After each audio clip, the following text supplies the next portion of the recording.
আজকে আমি যে রান্নাটা বানাচ্ছি সেটা হচ্ছে সব রকম সবজি দিয়ে মাছ দিয়ে ঝোল। তো প্রথমে আমি তেলে কালো জিরে, কাঁচা লঙ্কা, তারপর রসুন, পেঁয়াজ কুচি সব দিয়ে দিলাম, ভালোভাবে ভেজে নেব। ভাজা হয়ে গেলে আমি তার মধ্যে সবজিগুলো দিয়ে দেবো। পেঁপে, কুঁদরি, ঝিঙে, গাজর, আমি এই সবজিগুলো নিয়ে নিয়েছি।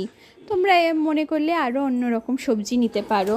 তো এরপর আমি একে একে মশলা দিয়ে দিলাম, হলুদ গুঁড়ো, জিরে গুঁড়ো, ধনে গুঁড়ো এবং সামান্য পরিমাণে একটু সর্ষের গুঁড়ো।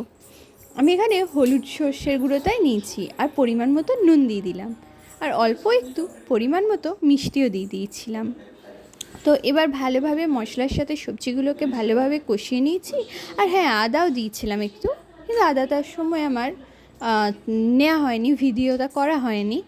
আর তারপরে জল দিয়ে দিলাম, জল দিয়ে ভালোভাবে ঢাকা দিয়ে সিদ্ধ করে নিলাম। সিদ্ধ হয়ে যাওয়ার পরে আমি এবার আমার আগে থেকে ভেজে রাখা মাছগুলো দিয়ে দেবো।